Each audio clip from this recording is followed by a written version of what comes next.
Saludos amigos, bienvenidos a mi canal de YouTube. En este video voy a mostrarles cómo identificar la fase y el neutro de cualquier instalación eléctrica. No importa si es una instalación de 120 voltios, de 220 o trifásica, el procedimiento es el mismo. En estos cables no sé cuál realmente es la fase, cuál es el neutro. Nos vamos a valer de cualquiera de estos multímetros y voy a explicarles cuál es la ventaja de cada uno de ellos. El procedimiento es básicamente el mismo. Por ejemplo, vamos a utilizar este multímetro y lo ponemos en la escala de 200 voltios. En mi caso, mi instalación nominalmente es de 120 voltios. Conectamos los terminales y vamos a empezar a revisar entre qué cables tenemos tensión, ¿sí? Vamos a revisar, por ejemplo, este par. Este par aparentemente no es el que trae la tensión.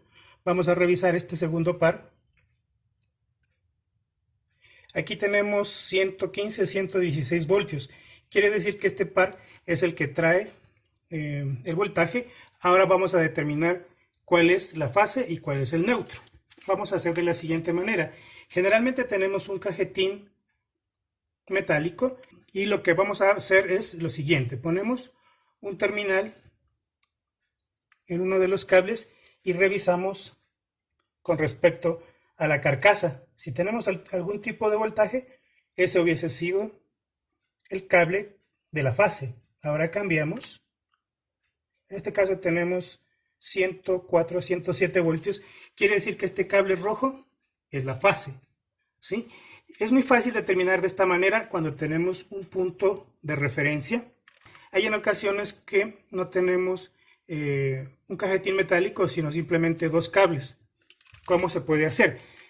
Partimos con la escala de 200 voltios y empezamos a revisar de la siguiente manera. Aplicamos el dedo de la mano derecha a una de las puntas de prueba del multímetro y probamos qué cable nos da alguna lectura. En este caso se ve claramente que el rojo nos da una lectura.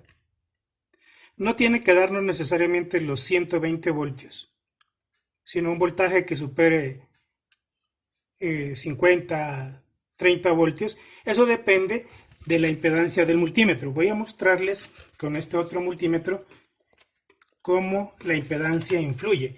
Este multímetro nominalmente tiene 10 megaohmios, igual que esta pinza perimétrica. Ponemos la función de voltaje y luego nos pasamos a la función de voltios de corriente alterna. Esta pinza perimétrica, tanto como este multímetro, tienen una impedancia de entrada de 10 megaohmios. Entonces, digamos que arrancamos el procedimiento desde cero. Vemos que no tenemos ningún voltaje. Pasamos a este otro par y tenemos 116 voltios. Ahora vamos a identificar cuál de estos dos cables es la fase y cuál es el neutro. Esta pinza perimétrica, como les decía, tiene 10 megaohmios, que es la medida de resistencia de impedancia de entrada del voltímetro aconsejable para poder realizar estas lecturas. Entonces, ponemos en uno de los terminales y vemos que apenas nos marca 1 voltio. Pasamos al otro y nos marca 66 voltios. Este cable es la fase, entonces de esa manera ya podemos conectar correctamente, ya sea en el motor, en el tomacorriente o en cualquier otro equipo que necesitemos alimentar. Voy a pasar ahora a mostrarles cómo usar este tipo de multímetro, que es más barato. Este cuesta alrededor de 5 a 10 dólares dependiendo del país. Ponemos una escala de 200 voltios, pero hay un pequeño detalle con este multímetro.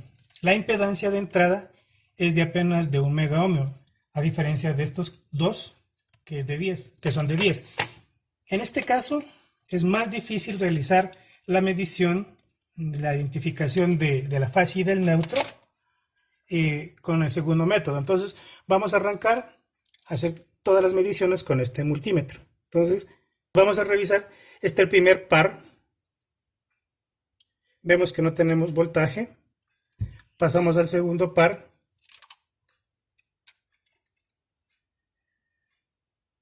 En el segundo par también tenemos 116 voltios. Ahora, ¿cómo vamos a identificar la fase y el neutro?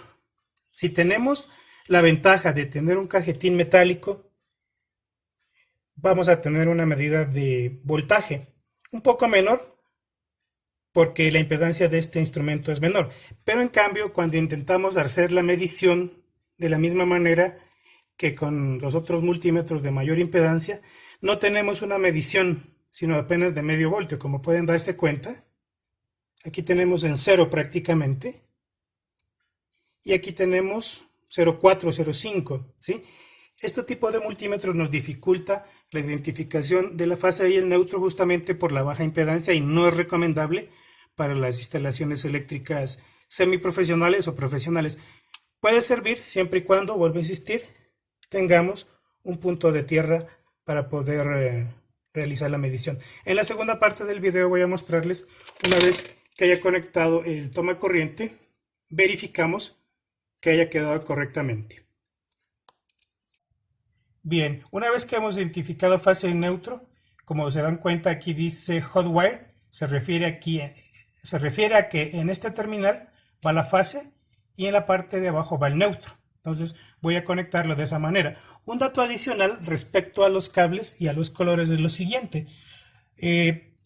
Los colores en una instalación correcta nos facilitan la identificación de la fase y el neutro. En este caso esta instalación está bien hecha y un color vivo como el rojo nos indica que esta es la fase y el color negro nos indica que es el neutro. Pero no hay que fiarnos de eso. Muchas de las veces las instalaciones son mal realizadas, son hechas con un electricista que no sigue las debidas normas de instalación y pone incluso invertido o pone colores iguales. Como pueden observar, ya he realizado la instalación del toma corriente. Ahora tenemos que verificar que la fase y el neutro hayan quedado correctamente instalados.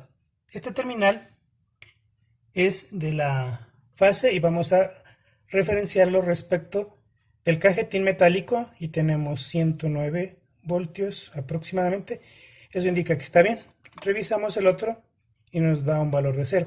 De esta manera confirmamos que se encuentra correctamente bien alambrado. Luego de que ustedes hayan terminado la instalación, verifiquen siempre, por si acaso, a veces cuando se tienen cables de colores idénticos, se comete el error y se deja invertido. Bien, amigos de mi canal de YouTube, espero que este video les haya sido de utilidad. Gracias por ver el video, suscríbanse a mi canal. Nos vemos, hasta la próxima.